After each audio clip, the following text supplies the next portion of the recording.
It's vacation week here on NECN, and tonight we're wrapping up our tour of the Green Mountain State. That's right. So NECN's Jack Thurston, who better to show us some summer getaway spots and some tips in Vermont.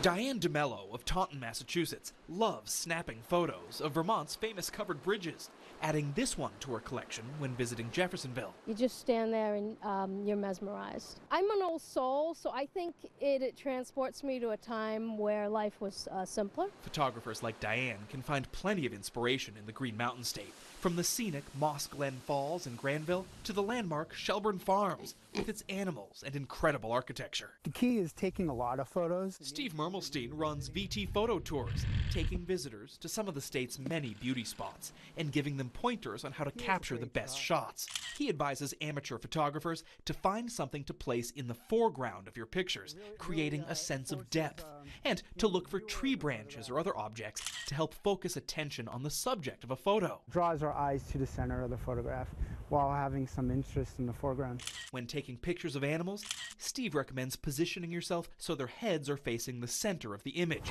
And he reminds you to keep an eye on the edges of your pictures to make sure nothing unwanted like a garbage can sneaks into frame. But try moving 3 feet to the right or to the left. It changes it dramatically. But with cameras getting smaller and their images sharper, many travelers are going the video route, like for what we captured with our mini camera on the new mountain biking trails at the Suicide 6 ski resort. It promises views to remember during your vacation week. Vermont is an absolutely beautiful state. You would absolutely be missing out if you didn't have the opportunity to get here in the summertime. In South Pomfret, Jack Thurston, NECN. We were debating whether that was Jack on one of those bikes. I think it was. If he's an athletic guy. Tomorrow here on NECN, we will explore Connecticut and Rhode Island. Join us all day starting at 7 a.m. for NECN Vacation Week.